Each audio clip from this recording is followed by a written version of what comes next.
నమస్తే. Welcome to hit TV. నేను మీ మాధురి. ఈరోజు మనతో పాటు ఉన్నారు కృష్ణకుమారి గారు. నమస్తే అమ్మా. నమస్తే. జగన్ అక్రమాస్తుల కేసుల గురించి మనం రకరకాలుగా వింటూ ఉన్నాం.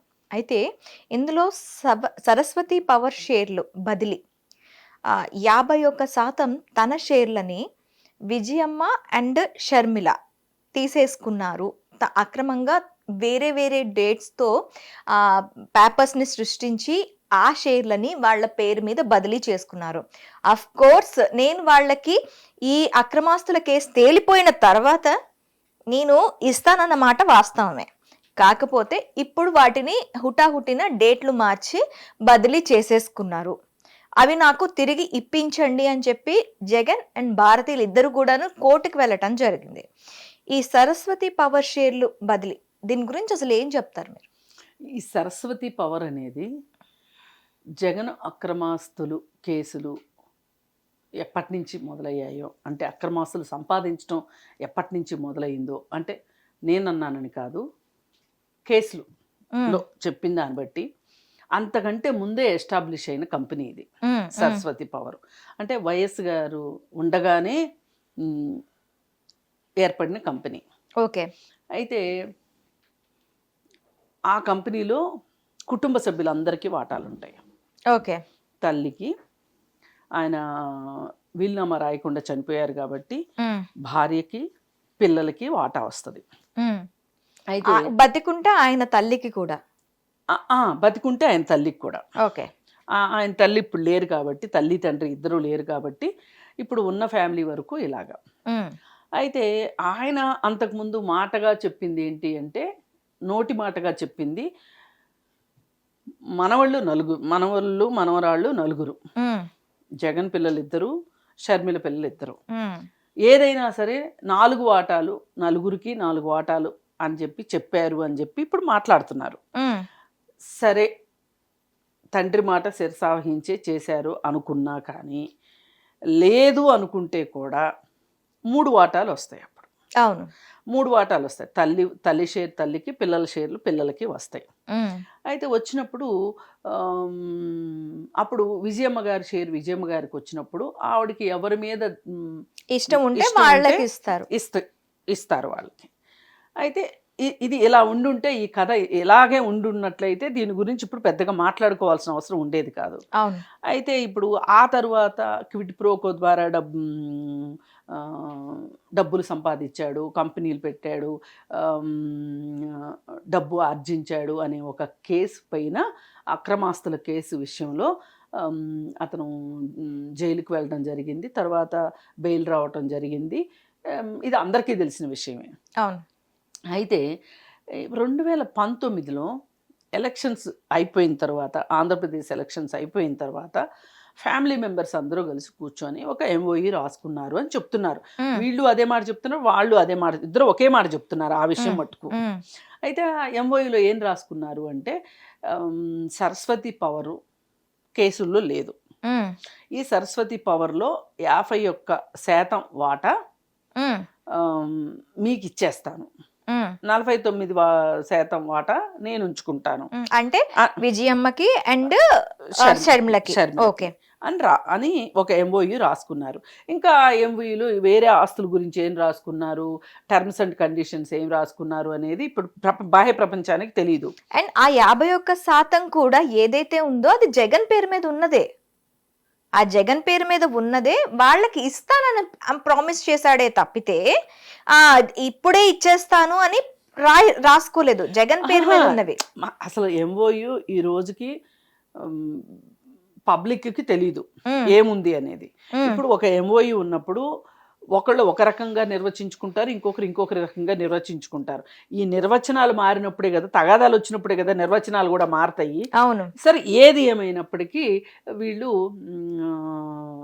ఆర్ఓఆర్ దగ్గరికి వెళ్ళి, రిజిస్టర్ ఆఫ్ కంపెనీస్ ఆర్ఓసి దగ్గరికి వెళ్ళి, వీళ్ళు మాకు ఈ షేర్లు బదలాయింపు ఉంది, మాకు అతను కూడా సంతకం పెట్టాడు కాబట్టి ఇవి మా పేరు మీదకి బదలాయించండి అని వీళ్ళు వెళ్ళారు. వెళ్తే వాళ్ళు బదలాయింపు చేశారు. ఎందుకంటే ఆయన జగన్మోహన్ రెడ్డి గారి సంతకం ఉంది కాబట్టి బదలాయింపు జరిగిపోయిన తర్వాత మరి తరువాత లేటరాన్ ఆయన తెలుసుకొని మళ్ళీ ఆయన ఎన్సిఎల్టీకి అప్రోచ్ అయ్యి ఆయన ఒక స్టేట్మెంట్ ఇవ్వటం జరిగింది. ఏంటి అంటే, నేను ఇస్తానన్నమాట వాస్తవమే, కానీ నేను ఇప్పుడు ఇవ్వాలనుకోవట్లేదు. మేము ఇలా తీసుకోవాలి, ఇచ్చుకోవాలి, పుచ్చుకోవాలి అనుకున్నప్పుడు మేము కొన్ని షరతులు పెట్టుకున్నాం. అవి ఏంటి అంటే, అక్రమాస్తుల కేసులు తేలిన తరువాత మాత్రమే, అంటే ఇది క్లీన్ అండ్ గ్రీన్గా ఉన్న ప్రాపర్టీ, అవి కోర్టులో ఉన్న ప్రాపర్టీస్, కేసులు గెలుస్తారో గెలవరో ఏమవుతుందో తెలియదు రేపటి సంగతి. ఆ కేసులు తేలిన తరువాత మాత్రమే ఇది పంచుకుందాము అని రాసుకున్నాము అని చెప్పి జగన్మోహన్ రెడ్డి చెప్తారు. వాళ్ళేమో మాకు రాసి ఇచ్చాడు కాబట్టి, ఎంఓఈ ఉంది కాబట్టి ఎంఓఈ తీసుకెళ్ళి మేము ఇచ్చుకున్నాము, చూపించాము, చూపిస్తే అయిపోయాయి అని చెప్తారు. ఇప్పుడు దీనిపైన భార్యాభర్త ఇద్దరు ఎన్సిఎల్టీకి వెళ్ళారు. వెళ్తే ఇప్పుడు వీళ్ళు మాట్లాడేది ఏంటంటే, ఎంఓయూ రాసుకున్న మాట వాస్తవం, ఆ పేపర్లు నా దగ్గరే ఉన్నాయి, వాళ్ళు ఏవో డేట్లు మార్చుకుని ట్యాంపరింగ్ చేసుకుని పత్రాలు సృష్టించి వాళ్ళు రిజిస్టర్ ఆఫ్ కంపెనీస్ దగ్గరికి వెళ్ళి వాళ్ళు బదలాయించుకున్నారు. ఇది అక్రమం, ఇది నేరం, నా షేర్లు నాకు ఇప్పించండి, ఎందుకంటే నేను అప్పుడు ఇస్తానన్నాను కానీ ఇప్పుడు ఇవ్వదలుచుకోలేదు వాళ్ళకి గిఫ్ట్గా అని ఈయన మాట్లాడుతున్నారు. అంటే ఇలా గిఫ్ట్గా ఇచ్చిన ఆస్తులు ఏవైనా ఉన్నాయనుకోండి, అవి మళ్ళీ తిరిగి వాళ్ళ పేరు మీద బదలాయించుకునే, అంటే ఒకసారి ఇలా ఎంఓయూస్ కానీ లేదు అంటే ఇలా బదలాయింపులు కానీ జరిగినప్పుడు మళ్ళీ వాళ్ళ పేరు మీద వాళ్ళకి తిరిగి వాటిని పొందే అర్హత ఉంటుందంటారా? అంటే ఒకసారి ఇచ్చిన తర్వాత వెనక్కి తీసుకోవటం కష్టం, కానీ ఒకే ఒక సందర్భంలో మటుకు గిఫ్ట్ డీడ్లు వెనక్కి తీసుకోవచ్చు అని ఉంది. అది ఏ విషయంలో అంటే, తల్లిదండ్రులు పిల్లలకు గిఫ్ట్ చేశారనుకోండి, అవుట్ ఆఫ్ ఎఫెక్షన్, వాళ్ళు ఆ ఎఫెక్షన్ చూపించలేదు అనుకోండి పిల్లలు, అంటే వాళ్ళ రెస్పాన్సిబిలిటీ, ఇప్పుడు ముందు మీరు మాకు ఆస్తి ఇచ్చేయండి, గిఫ్ట్ చేసేసేయండి, తర్వాత మిమ్మల్ని మేము చూసుకుంటాము అని అన్నప్పుడు, చూసుకోనప్పుడు వాళ్ళు కోర్టుకి వెళ్తే గనక ఆ గిఫ్ట్ డీడ్ రద్దు అయిపోయి వాళ్ళ ఆస్తి వాళ్ళకి వచ్చే అవకాశం ఉంది. ఒక ప్రొవిజన్ అయితే ఉంది, కానీ ఈ విషయంలో ఆ ప్రొవిజన్ చెల్లదు. ఎందుకంటే కొడుకు తల్లికి ఇవ్వడం, అక్కడేంటి తల్లిదండ్రుల ఆస్తులు పిల్లలకి ఇస్తే పిల్లలు వెనక్కి ఇచ్చేయాల్సిన అవసరం ఉంటది.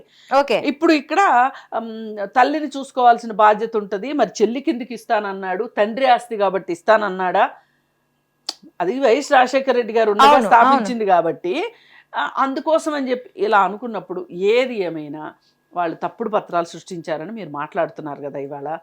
అది వచ్చిన వార్త, అది తప్పుడు పత్రాలు వాళ్ళు సృష్టించారు, ఆ తప్పుడు డేట్లతో నా పత్రాలు సృష్టించి వాళ్ళు వెళ్ళటం జరిగింది, బదలాయింపులు జరిగాయి. సో దీన్ని బట్టి నేను సంతకం పెట్టింది వాస్తవమే, కాకపోతే అందులో మాట్లాడుకున్న చర్చించుకున్న అంశాల గురించి ఒక్కసారి మీరు సునిశ్చితంగా పరిశీలించండి అని కోర్టులోకి వెళ్ళారు. అయితే నా పర్స్పెక్టివ్లో నిజంగా వాళ్ళు పేపర్లే సృష్టిస్తే, డేట్లే మార్చేస్తే, మీ దగ్గర ఎంఓయూ అంటే ఒకళ్ళ దగ్గరే ఉండదు. ముగ్గురు మధ్య ఎంఓయూ జరిగిందంటే 3 కాపీలు తయారు చేస్తారు, 3 కాపీలు ముగ్గురు దగ్గర ఉంటాయి.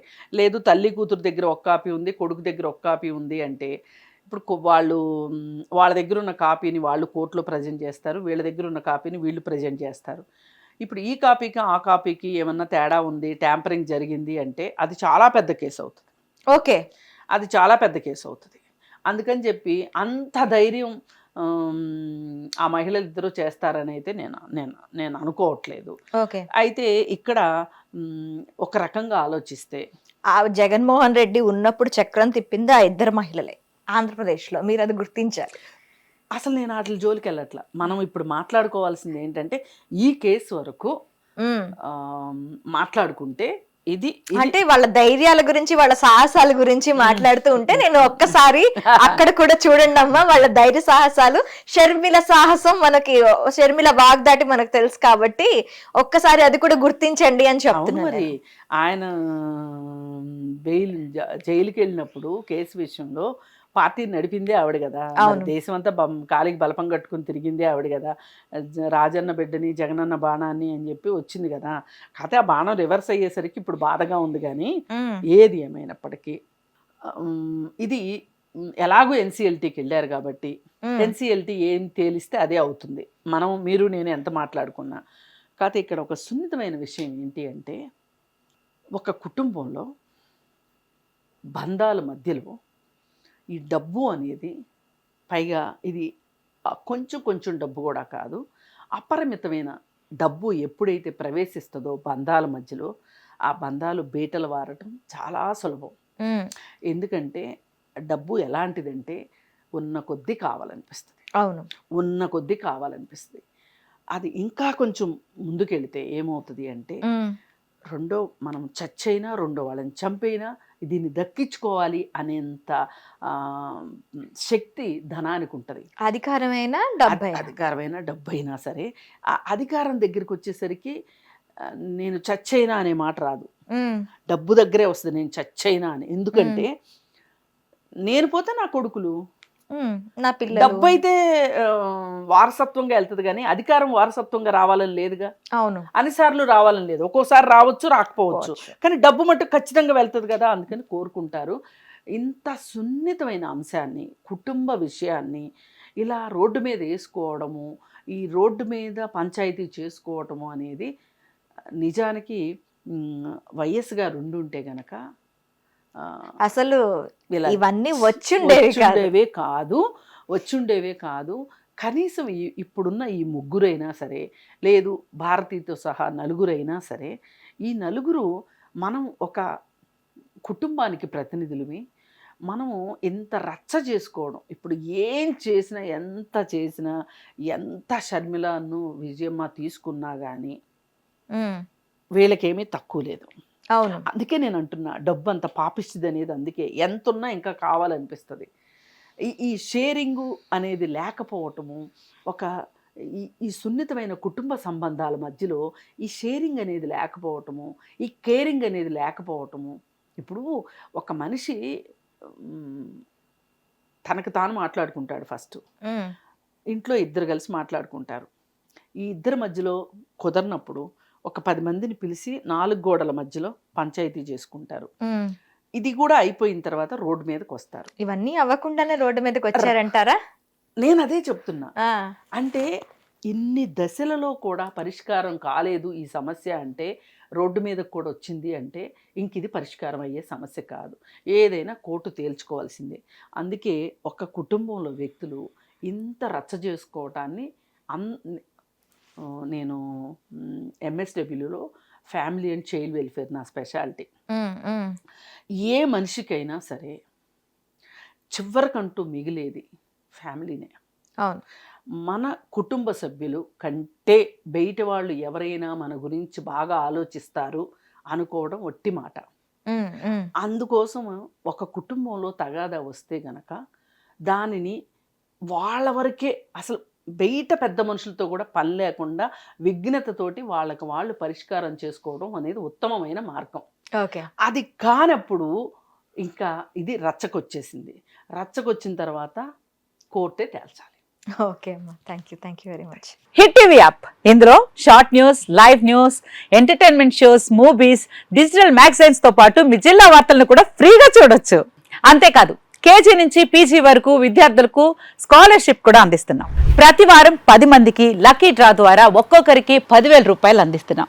ఇంకెందుకు ఆలస్యం, వెంటనే హిట్ టీవీ యాప్ ని డౌన్లోడ్ చేసుకుని ఫ్రీగా ఎంటర్టైన్మెంట్ పొందండి. Hit TV app. Hit TV app. Please download hit TV app. Hit TV app ని ఫ్రీగా డౌన్లోడ్ చేసుకుని ఎంజాయ్ చేయండి. మీకు నచ్చిన ఎంటర్టైన్మెంట్ కోసం హిట్ టీవీ యాప్ ని ఫ్రీగా డౌన్లోడ్ చేసుకుని ఎంజాయ్ చేయండి. హిట్ టీవీ యాప్ ని డౌన్లోడ్ చేసుకుని ఆస్వాదించండి, ఆశీర్వదించండి. ఇంతమంది సెలబ్రిటీలు హిట్ టీవీ యాప్ ని డౌన్లోడ్ చేసుకోండి అని చెప్తున్నారంటే ఎంత మంచి యాప్ ఆలోచించండి. అమెరికా అమెరికాలో చదవాలనుకునే వాళ్ళకి విశ్వసనీయమైన పేరు మన శౌర్య కన్సల్టెన్సీ. UK లో 1 year masters, UK లో 1 year masters, 2 years work permit up to 5 years visa. Contact Saurya Consultancy. Contact 89851 89851.